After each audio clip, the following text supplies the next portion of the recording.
أنا محوها إلهي وحكبر يا كي مسؤولية داس كسب حين إلهي قدقه أذن كانوا حايد كعصنا يا مانته ماشي أد مسؤولية يقولي بتن إن هذا إيجا هارنا دقنقل كده يقولي سجده يمال مريض كده إن هذا محوها إيجا شقيسان هذه اللي يراه أنت كلا فرح بدنا مانته فرصة أن إيمانين وأتفرين تاس إيجا جالسين دونتان سيدا أو حلمان فقه المامي hawsha maanta aan qabanay waa ku meel gaar kulan weynihii xisbiga ee ugu horeeyay waa noo dhiman yahay waxa mas'uuliyadda la soo saaray ee maanta loo yimiday ee dastuurkana muxuu ahay si ku meel gaar loogu ansixiyay waxa waaye in hawshaas loo diyaar garoobo oo mas'uuliyad lagu qabto hawshaas marka waxaan ka shaqayn doonaa sidii shirweynihii guud ee xisbiga oo heer qaran ah oo dalka iyo dibadiisa dhan looga wada yimiday oo dad maxaan ku yiraahdaa xisbigii iska leh oo yaqaano muxuu ahay doorka ay leeyihiin in meesha ay ugaga jiraan ay isku yimaadaan oo shirkaas kama dambaysta dastuurkana loogu ansixiyo si kama dambaysta ana mas'uuliyiinta loogu doorto haddii alla yiraahdo waxaan rabnaa xisbigan dowlad dhisida Soomaaliya iyo siyaasadda Soomaaliya mar walba hor u socod waay xisbigan waxaan rabnaa xisbi oo yacni horay u socon oo wixii jiray wax u sii kordhinayo wax ku duldhisayo hagaajinayo inuu noqdo dimuqraadiyadan rabnaa dalku inuu xukun wanaagsan oo si dimuqraadi ah oo wada jir ah oo raali laga wada yahay dalka inuu ka jiraan rabnaa si aan taas u gaarno marka xisbigeena waa inaan ka dhex muujinaa dimuqraadiyadda iyo muxuu ahay kalsoonid iyo madax bannaanida ra'yiga iyo dhammaan dimuqraadiyadana waxa waa maareynta masaarixda kala duwan iyo fikradaha kala duwan ee dadku ay qabaan inaan lagu kala tagin ee la maareeyo ee la isku yimaado la isku hayo dad mas'uuliyiin ah oo tanazul badan isu dul is ixtiraama wax isu quura adduunyadoodu maanta kaliya aanay ku kayn ee berri dambe ee beriga ka sii dambeeya muxuu ahay u howl qabta ayaan noqonaynaa haddii alla yiraahdo xisbigana aasaas wuxuu u taagan yahay waa intaas waxaan rabnaa maanta waxaan ka bilownay meel bannaan xisbi cusub aan jirsiinay hay-ad cusub oo qaanuuni ah oo dastuuri ah oo dalka ka jirtaan maanta jirsiinay aan bilownay waxaan rabnaa in maalin maalmaha ka mid ah inteenaan aan gaarno oo aanan muxuu ahay mas'uuliyadda hadda sida aan u hayno aanan u hayn oo dad kale oo dhallinyaro ah oo cusub ay mas'uuliyadda hayaan maanta sida uu yariya xisbigu ka weynaaday oo dad aad iyo aad u fara badan oo Soomaaliyeed ay ku wada jiraan talada dalkana oo door uu ku leeyahay muhiim ma aha mar walba in aan muxuu ahay annaga aan istusino inaan hoggaanka dalka mar walba aan ahano laakiin waxa muhiim ah talada dalka mar walba inaan ku jirno door ku leenahay tala ku leenahay waxa jira waxa wanaagsan aan u nahay waxa liita ama laga roon yahayna inaan cili karno dhigi karno waxaan dalka maslaxad ugu jiro waxa muhiimka saas waay dad tashaday inaan noqono isku aragti ah isku ra'yi ah aasaaska ama gundhiga ra'yigooda iyo taladooduna ay tahay aasaaska iyo gundhiga taladooduna ay tahay Soomaaliya mid ah Soomaaliya dimuqraadi ah Soomaaliya dawladnimo wanaagsan ee ka ansaxday dad badan ayaa naga maqan intaan iyo in u dhow midna maahin oo ama dalka ku fiirsan oo ku kala maqan ama dibadda ku maqan oo aan maanta fursadan aan u xoogelin waa waxa aan rabno inaan ka shaqeyno bilaha soo socda si aan dadkaas walaalaha ah oo dhan aan isugu keenno maalin maalmaha ka mid ah xamar magaala madaxda Soomaaliya oo xisbigana xaruntiisa magaala madaxda laakiin macnaheedu xisbigan inuu yahay xisbi madax ka nool ah oo xamar leh ka jiro inuu yahay ma xisbigan waxa rabnaa jamhuuriyadda oo dhan deegaan kasta iyo meel kasta oo jamhuuriyadda ka mid ah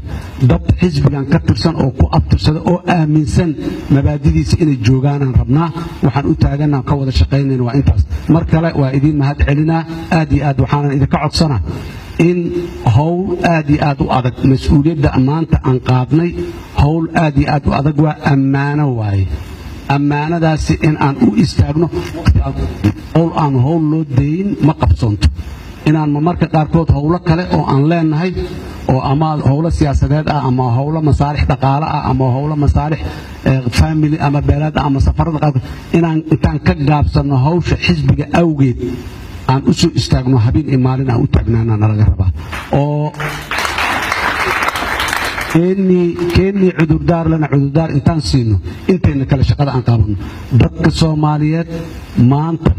iyo maalinta Khamiista ee soo socota marka ay maqlaan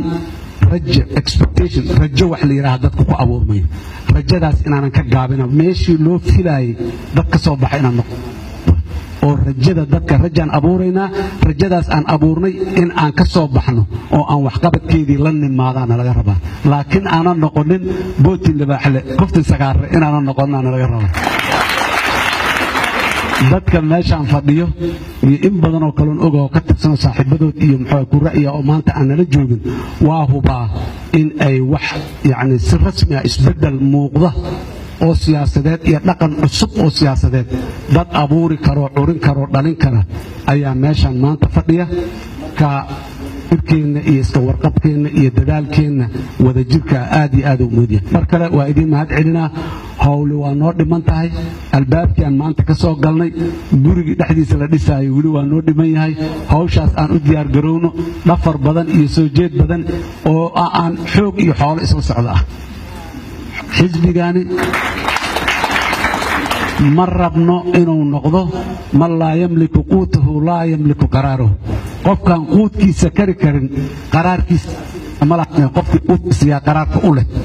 inaan noqono ma rabno xisbiga annaga iskale fikir annaga aan leenahay inuu xambaaraan rabnaa marka xoog oo aan ku meel marino waa sida kaliya ee wax macno leh oo raalli ka nahay annaga haddii kale qofkii wax ku siyahay ajanda uu leeyahay iyo fikir uu leeyahay iyo mid uu diidan yahay oo adigu aad lahayd oo aad rabto ka qabsado ka reebo ama mid aadan qaadi lahayn shalaba aad ka soo tagtay yiraahdo ma kan ana watay iigu dar meesha ka fursan maysid haddaad xoolo islaameed aad ku haminaysid waliba xoolo ajnabi uu leeyahay haddaad ku haminaysid ha ku haminina waa karnaa awoodeedaan leenahay waa haysanaa laba siyaabo mar waaye waxaan haysan inaan bixino marka kale waaye ee meeshii xoolo u baahnaa lahayd xooggeena iyo dadaalkeena iyo juhdigeena inaan ku badbaadino haddaan qof khabiir ah raadin lahayn oo lacag sii lahayn dad khubaraha xisbiga ku jooga dadkaas inay isu istaagaan annagaa qabanayno howlaha xisbigeena ay dhahaan oo aanan u baahanin inaan qof khabiir aan soo kirin haddii maxaan ku idhahdaa la qabanaayo hawshaan la qabanaayo yaa qabanaayo inteenaan hawsha qabanaysaa bixinayno bishii qaaraankii waa kanaa sanadkii qaaraankii la iska rabo waa kanaa dadka hebel iyo hebel iyo hebel anaa aqaanay meel hebel anaa degaan hebel anaa dadka tagayo oo kusoo dhiirigelinayo oo tusayo muxuu ahaa waxaana laga rabaa inaan xooggeena iyo xoolaheena isu geyno sidaas oo keliya ayaa ra'yigeena iyo taladeena ay ku meel mareen haddii kale ra'yigeena taladeena ma meel mareyneen waxaan noqonaynaa dad xambaarsan ra'yi iyo tala dad ay leeyihiin dad xambaarsan oo wadana waana lagu fashilaa laguma guulaysto annaguna waxaan u taaganahay karaamada dalkan iyo dadkan iyo diintooda in ay soo noqotaan rabnaa oo ay meel cad soo istaagto oo Soomaaliya waa dhaqaaqday la yiraahdo oo laga hor iman karo aad iyo aad ayaan markale idinku mahad celinaa insha Allah marar badan aan kulmi doonaa ka wada hadli doonaa qadiyado badan qofkii maalin la isqabto la isku qayli macnaheedu in la kala tagay ma